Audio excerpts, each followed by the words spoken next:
Hi, this is Deb Helfrich, hashtag redheaded She-Hulk, and I have dedicated every single minute of the rest of my life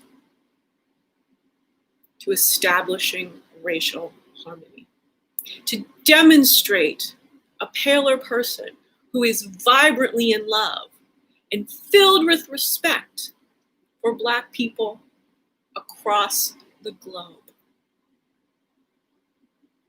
I will not stop using love to conquer hate. In 2020, we all, as a species, got a gift from coronavirus. Now, it's the kind of gift that you gotta have the money to put the batteries in. You gotta build all of the railroad tracks. It's a gift that requires changing your behaviors, changing how you think. And that's the domain of this big global problem for which all of us, every single adult alive, is responsible in 2021 for the future of our species. If we don't start making better decisions, life-centric decisions, we are going to self-extinct our species. It's been a miserable 500 years for the majority of darker skinned, just simply people with a higher melanin quotient because of the heinousness of colonialization. Pale people, this is our job to fix. The old part, the 500 previous years, these are the behaviors that you must eradicate immediately. These are the thoughts that you must catch and break the habit. And then you must learn to respect Black people categorically so that they may lead us forward. Because I'm telling you what, we have the receipts from Nelson Mandela. We understand that apartheid was dismantled and no white lives were lost. We want to have Black excellence leading the way across the whole landscape of every domain of endeavor of human civilization. Let's seek the wisdom of people who figured out how to live under oppression, while very, very, very rarely acting out racial aggression. It just doesn't happen. They've had to learn how to navigate a world and just staying alive. It's far, far, far too hard for far, far, far too long. I guarantee that we want to live in the world that Black excellence will create.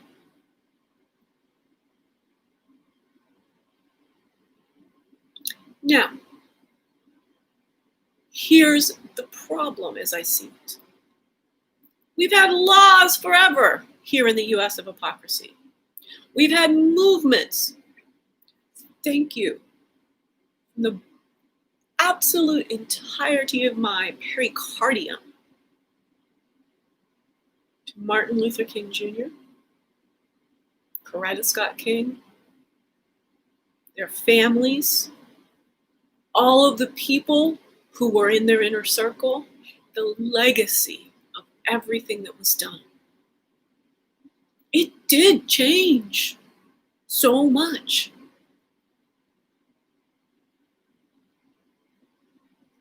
But nowhere near enough.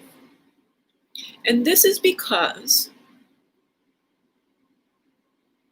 we must teach humans to think clearly in an anti-racist way using life-centric thinking. Now, life-centric thinking is exactly what it says it is. We are living in a civilization built for stuff, built for widgets, machines, and billionaires to make as much money as they possibly can. While so many real humans live lives of utter lack of water, food, shelter, opportunity. This really shouldn't actually qualify as a civilization worth living in. There's a few people up here in the very, very, very top that got it so well. I had it so well.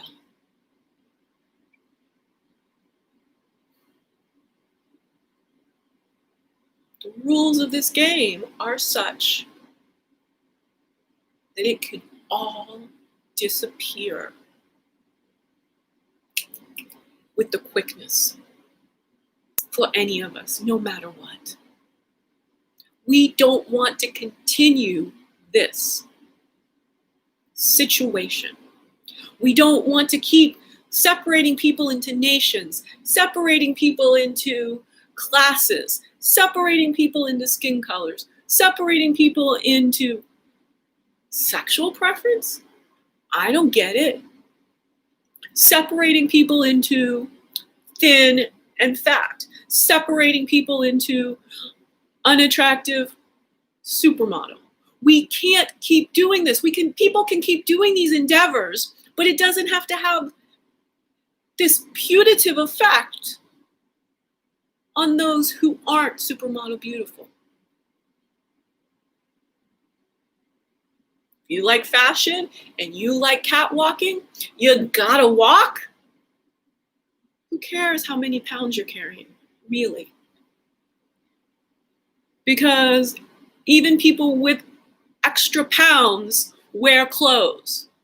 And they're actually more obsessed with clothes than thinner people. The whole camouflage routine. The world is not as we've been forced to think that it is. And I dedicate my life to pivoting the phrase, just being for doctors, it should be for all of us. First, do no harm to any molecule of life. Now, sometimes there will be an either or. Not in every case can we have all this. I mean, I love the vegans, the philosophy, the morals of killing animals who've been raised in industrial feedlots. Can't stand it. But humans are omnivores. Piecing those two out, it takes somebody fearless and brave and logical to talk this through.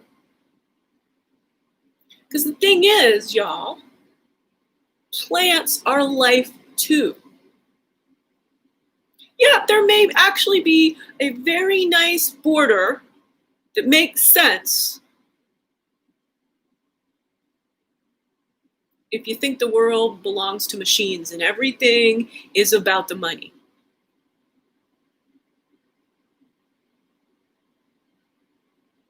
In a certain way, chickens are more sentient. But more, as I've just talked about in humans, shouldn't mean that the life of plants is completely irrelevant. Now, Martin Luther King Jr. was an intelligent man. And I encourage you to really go and dig deep into his writings, his legacy. And in 2021, to fulfill his dream, we've all got to get smarter. We've all got to think more clearly about the preciousness of all life. And first, do no harm to any molecule of life, because it's one planet. That's the key. One planet. What's happening in Africa right now affects me. It may be the flap of a butterfly wing. It may be the development of the infrastructure of the internet that allows me to meet more friends across the African continent. I spend my days on LinkedIn, meeting and chatting and Zooming with Africans, to the extent that they have reliable electricity grids, to the extent that they have the money to buy data plans that are more expensive, all things considered, than any of us in America can understand. Let's get Africans online. Let's see Africa as the place that actually will emerge as the next phase of humanity. Africa was always the cradle of humanity. And now at the point when our species is on the brink of extinction, the virus is something we will figure out how to contain. There will be a COVID-20, COVID-21, a COVID-22. We might end up fighting two at the same time. We don't know what's going to happen with the viruses. But at the same time, we have to fight the fact that social media is a Ponzi scheme.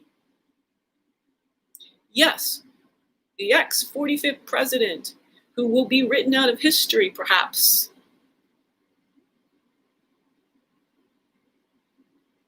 the presidential history.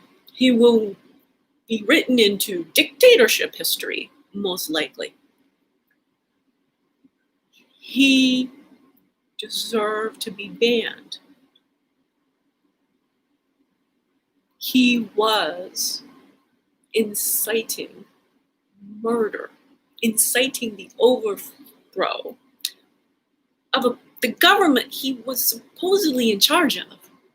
So clearly, even he didn't think he was in charge of the government, because if he was in charge of the government, then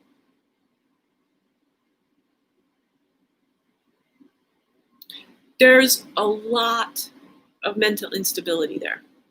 Sociopathic behavior that was forced on not just an entire nation, but an entire globe. An entire globe. Because the finance, media,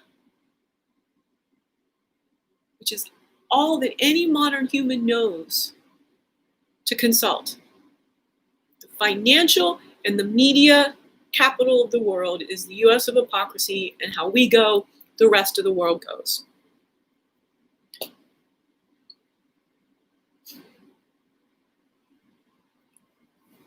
One thing that I think Martin Luther King just might agree with me on is that we must call for a crimes against humanity tribunal against Donald Trump. I rarely say his name. It's that painful. This has not been okay. What occurred, the media access, the Bleachgate, during an official briefing when he suggested to drink bleach. If our country could still afford investigative journalists, it's Bleachgate. I know for a fact via Twitter that there were 911 calls in New York City about adverse effects from drinking bleach. If somebody go do the research, and at the time he should have been indicted for attempted murder. I didn't understand why that was not happening. I have a video back in the end of March. I was calling for the Speaker of the House, third in charge, to be the only one allowed to speak to the nation. It was so clear where this was going.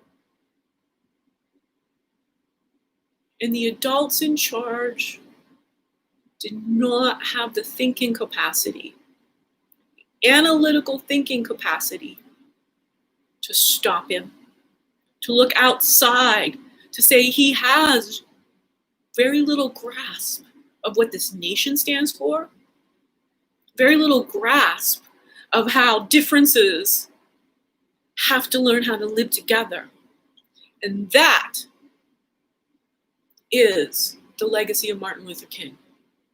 Standing right up to a dictator and saying, we're tribunaling your ass, and everyone who enabled you and everyone who stayed silent. That is how activism has to be done. Whether or not anyone ever listens to this live stream on YouTube, I know it exists. I know that I have done what I can do today to honor Martin Luther King. And it's really, I don't have the word for it. In contrast, last January, I celebrated the 70th birthday of Ms. Debbie Allen, Felicia Rashad's sister. We know her so well as Lydia Grant from fame. She's now directing Grey's Anatomy. She has been my TV mother my whole adult life. I honor Debbie Allen so much. And she was the subject of my last year's Martin Luther King video.